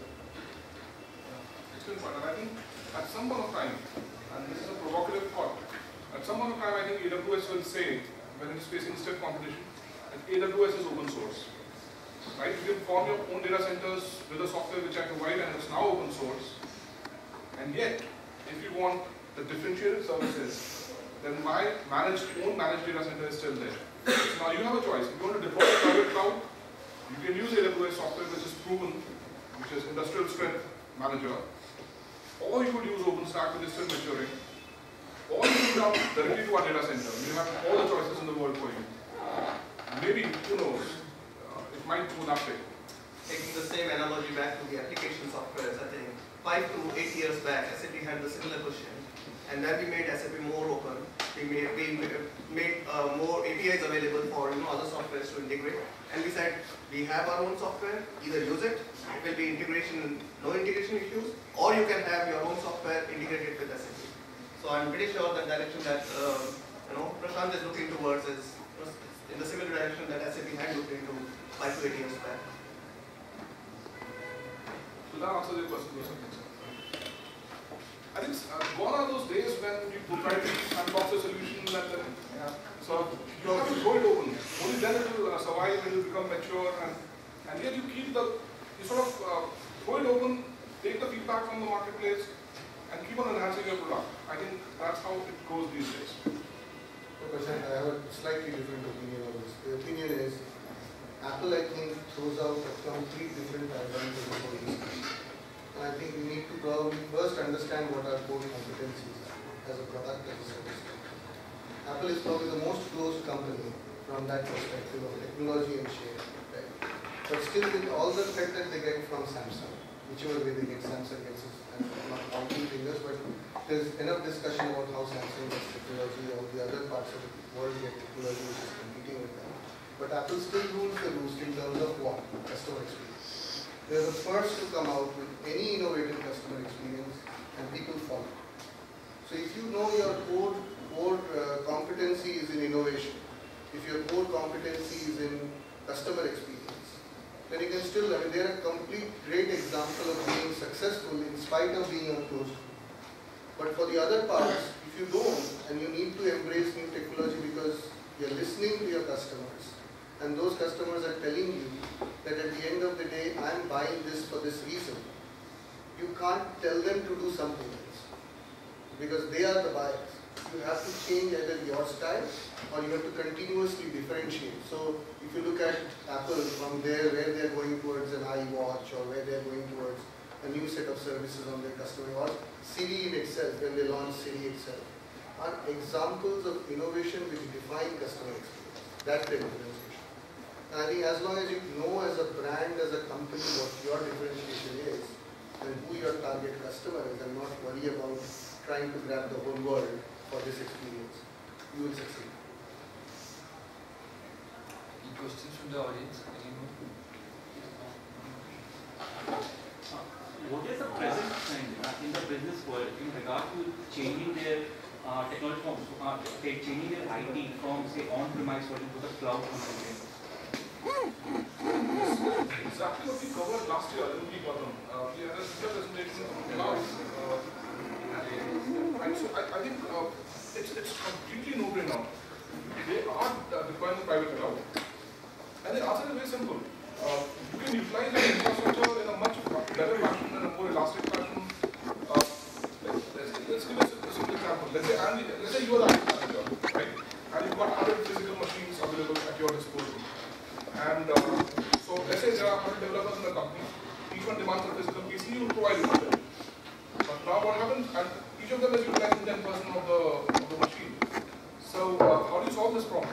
You're just utilizing 10% of the capacity of each machine, and effectively your 90% of the entire data center is vacant, and yet you are capped at 100 developers. So the solution is simple. You just deploy a private data cloud, right? And make those a compute nodes, the format level is a compute nodes, and spin virtual machines over there. And now you can have the capacity, which is in fact you have two choices. Either you could support 100 into 10 developers, 1,000 developers, or you could just cut down your infrastructure cost and come down to just 10 machines, right? So it's a complete no-brainer. They are deploying in the cloud and efficiently utilizing the resources. It also gives you a facility that if some developers don't need a virtual machine, it can be shut down, new can be spun up, a new employee joins, it's just a click of a button, he gets his own resources. So if you are going to be the IT manager, it's almost unthinkable that you're not going to use a private data cloud. Now the data manager is different. It could be OpenStack, it could be VMware, pure vanilla VMware. For example, at Arisen, we are still using VMware. We are not deployed an IT resource manager to OpenStack. Or it could be AWS if you are a very small enterprise. Yeah, but I have a slightly different view here because we see the trend that two kind of organizations who are working on this. One who are promoting the public cloud, like Google and Amazon, where they're not talking the private cloud at all. They're talking the cloud means public cloud, and you can take entire service. A lot of clients, even the state government, are moving out from MS Office to Open Office and so many other applications. That's mainly because that's available through Google and Amazon. Like you can get entire things, like if you don't have to set up data center and like that. Second set of organizations which are very, very strong organizations like Oracle, HP, and IBM. They are the organizations which kept, more than 80-90% markets are captured by them in the infrastructure. They are promoting private cloud. They are not saying don't go for cloud. They are saying go for private cloud. And when, if you really do a private cloud, and mainly you do because your application you feel should be in my premises or secure and kind of things. But you end up paying much more cost than just having without private cloud. Just go a traditional way of implementing your infrastructure, the cost will be much lower than going for a cloud. The cloud cost will get reduced only when you go for a public cloud. If you go for a private cloud, the cost advantage actually is not there because if you go for VMware and all kinds of software, you have very, very expensive virtualizations and you really don't optimize because there's not much of expertise available who can really optimize your on-the-premises cloud applications. You end up paying much, much higher. Okay. But if you're going for the public cloud, then there are organizations like Amazon and Google who have set of experts available who can optimize because they are supposed to pay for that. But when I have to set up my own organizations, I can't hire experts and those experts are not available who can optimize my private cloud using all these kind of things. So trend is towards cloud. The private clouds are much more expensive. It doesn't justify the investments. Okay, but you have no option right now because of whatever reasons. But I don't think the future things will change. I don't know whether Oracle and all will also move to the public cloud, and I'm sure they started doing that. Well, SAP is running on cloud. Can run on cloud. Yeah, so that is also coming the public cloud. I know. Yeah, there are quite a few companies in the world who are running SAP, the whole ERP package on the cloud. It's possible. Right, so these are two different opinions. So take them at their face value, okay, and follow the judgment. That's right. Expensive, so with your permission, that's very expensive it is on the cloud side compared, because it's a decision between CAPEX and OPEX, right? And the way you really do the CAPEX part and the financing, but essentially it is CAPEX you have to spend upfront to have the infrastructure and run services. But the SLAs attached to running those services with in-house IT gear is much better, perceived to be much better than running it on the public cloud. Having said that, Amazon isn't giving up the fight that easy. I mean, for example, availability. How many nines of availability can you imagine from Amazon today? You can guess how many nines of availability? 5 nines, 6 nines, and they took it up to 11 nines. Saying 99.9999 and right up to the 11.9% available.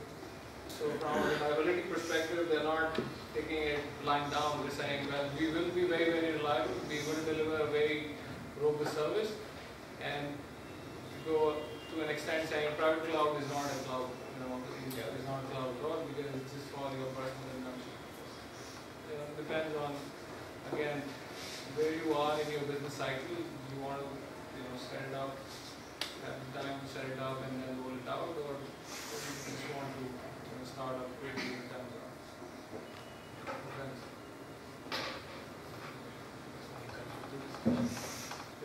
Yes, I think if you have further questions.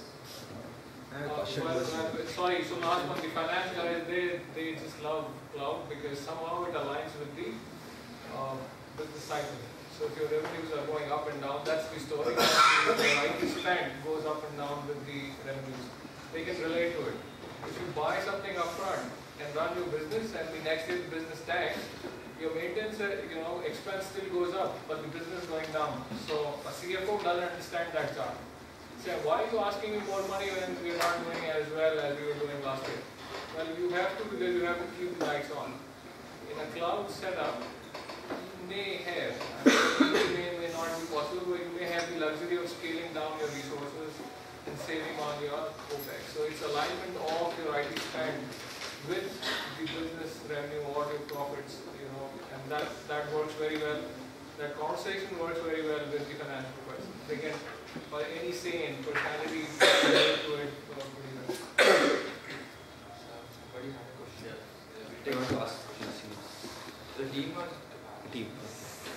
So one side you have AWS, and which is, as we discussed, is the kind of the market leader, virtual market leader.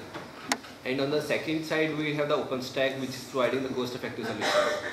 Is there still any other offering, some other competitor that is looking after kind of differentiated offering that is differentiated from both of these, kind of middle between the path?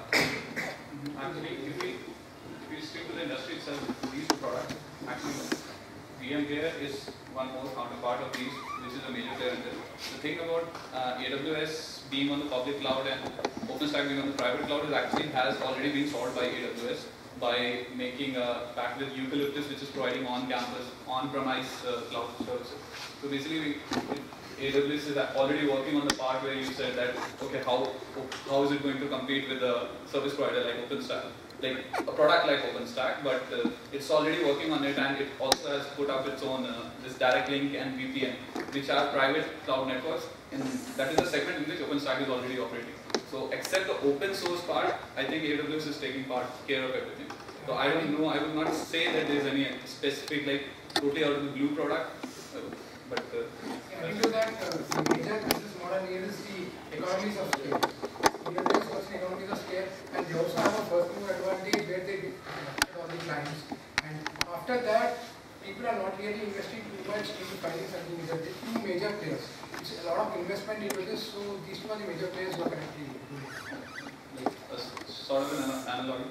Netflix recently had to change its system, upgrade its system. So they just, while choosing between OpenStack and AWS, they just directly said like AWS is like owning Apple iOS and OpenStack is like Google Android. So you can never trust what is coming on your system. There's no way you can test whether this is software you just download it, regard if your infrastructure is actually secure and safe. So something like that. So basically these both are like representatives of two groups within the cloud computing community. Can we close for the that I would like to thank all our esteemed panelists here for coming over to Enlight, that too on a weekend, part of IT panel of Delphi in association with Allison. So with that, as a future budding managers, as rightly said by Prashant and everyone else, we learned a lot today. Even though there's an IT panel, there's a lot of business aspects to it. And as Prashant and everybody was told, everybody will ultimately end up working some part of IT or the other. We will. So we got a lot of insights from the EduGuide, and it's an insightful discussion for all of us. Now, we, part of Team Delphi, would like to felicitate, starting off Sunandini, will felicitate Mr. Mitra.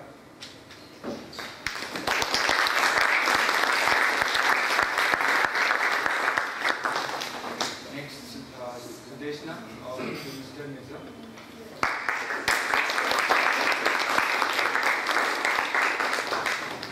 Then we would have Sunandini from Mr. Malpan.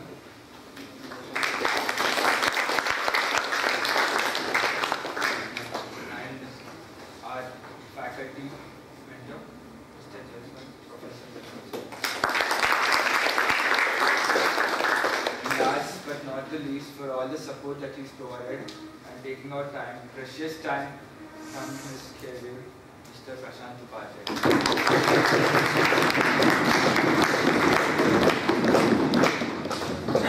So with this, we conclude the IT panel. I thank the research team for the insights, and of course the esteemed panelists once again. So we wait here. Thank you. Thanks a lot.